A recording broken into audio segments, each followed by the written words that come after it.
മൗര്യ സാമ്രാജ്യത്തിന്റെ മഹാരാജാവായ അശോക ചക്രവർത്തിയുടെ ജീവിതത്തിലെ ഏറ്റവും ഹൃദയഭേദകവും അതേസമയം മാനസാന്തരത്തിന്റെ ഉത്തമ ഉദാഹരണവുമായ കലിംഗ യുദ്ധത്തിന്റെ കഥ. പാടലിപുത്രത്തിലെ മൗര്യ സിംഹാസനം ഒരു സിംഹത്തെ പോലെ ഗർജിക്കുന്ന അശോകന്റെ കീഴിൽ പ്രകമ്പനം കൊണ്ടു. ഭാരതവർഷം മുഴുവൻ അദ്ദേഹത്തിന്റെ പാദങ്ങൾക്കടിയിലായി. ചന്ദ്രഗുപ്ത മൗര്യൻ തുടങ്ങിവെച്ച മഹാസാമ്രാജ്യം അദ്ദേഹത്തിന്റെ കൈകളിൽ കൂടുതൽ കരുത്താർജിച്ചു. എന്നാൽ അശോകന്റെ മനസ്സ് നിറയെ അധികാരമോഹവും ജൈത്രയാത്രകളോടുള്ള അഭിനിവേശവുമായിരുന്നു. രാജ്യങ്ങളെ ഒന്നൊന്നായി വെട്ടിപ്പിടിച്ച് ചോരപ്പുഴകൾ ഒഴുക്കി മുന്നേറിയ അദ്ദേഹത്തെ ജനങ്ങൾ ചണ്ടാശോകൻ അഥവാ ക്രൂരനായ അശോകൻ എന്ന് രഹസ്യമായി വിളിച്ചു. എല്ലാ വിജയങ്ങൾക്കും ഒരു അന്ത്യമുണ്ടെന്ന് ആരും വിശ്വസിച്ചില്ല. എന്നാൽ അശോകന്റെ ക്രൂരമായ ഭരണത്തിനെതിരായ ശബ്ദങ്ങൾ കിഴക്കൻ തീരത്തെ കലിംഗത്തിൽ നിന്നും ഉയർന്നു. കലിംഗം സമ്പൽ സമൃദ്ധമായ ധീരരായ യോദ്ധാക്കളുടെ നാടായിരുന്നു. അവരുടെ സ്വാതന്ത്ര്യത്തോടുള്ള അഭിനിവേശം അശോകന്റെ അധികാരമോഹത്തിന് ഒരു വെല്ലുവിളിയായി. കലിംഗത്തെ തന്റെ കാൽക്കീഴിലാക്കാൻ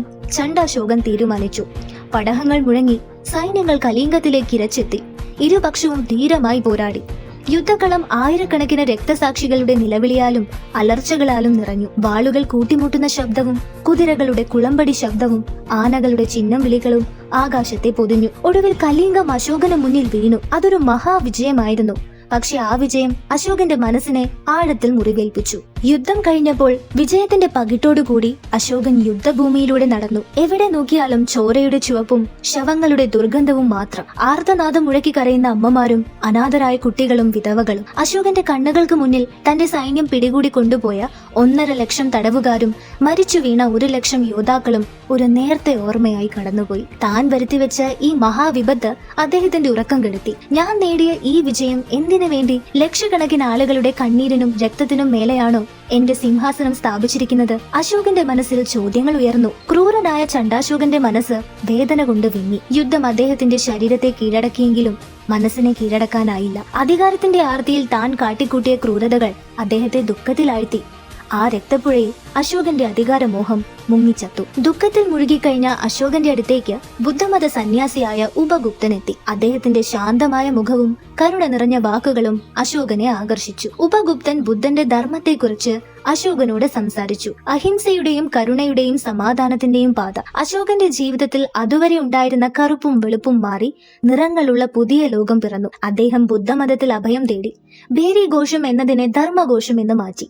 അശോകന്റെ ഉള്ളിൽ നിന്നും ചണ്ടാശോകൻ എന്ന ക്രൂരൻ എന്നേക്കുമായി വിടവാങ്ങി. ധർമാശോകൻ എന്ന പുതിയ മനുഷ്യൻ ഉദയം ചെയ്തു. പിന്നീട് അശോകൻ വാളിന്റെ പാത ഉപേക്ഷിച്ച് ധർമ്മത്തിന്റെ പാതയിലൂടെ നടന്നു. രാജ്യത്തുടനീളം കല്ലിലും സ്തംഭങ്ങളിലുമായി അദ്ദേഹം തന്റെ ആശയങ്ങൾ രേഖപ്പെടുത്തി. എല്ലാ മനുഷ്യരും എന്റെ മക്കളാണ്.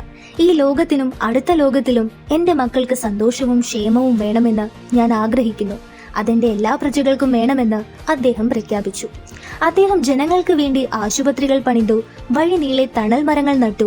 വഴിയാത്രക്കാർക്കായി സത്രങ്ങൾ സ്ഥാപിച്ചു. ബുദ്ധമതത്തിന്റെ സന്ദേശവാഹകരായി സ്വന്തം മകൻ മഹേന്ദ്രനെയും മകൾ സംഘമിത്രയെയും ശ്രീലങ്കയിലേക്ക് അയച്ചു. ചണ്ടാശോകന്റെ പാതയിലെ രക്തത്തുള്ളികൾ ഉണങ്ങി.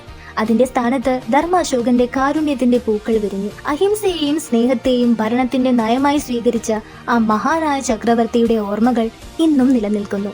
നമ്മുടെ ദേശീയ പതാകയിലെ അശോക ചക്രം, സാരാനാഥ് സ്തംഭത്തിലെ സിംഹമുദ്ര എന്നിവ ആ ധർമ്മ ചക്രവർത്തിയുടെ കരുണയുടെയും നീതിയുടെയും ഓർമ്മകളാണ്.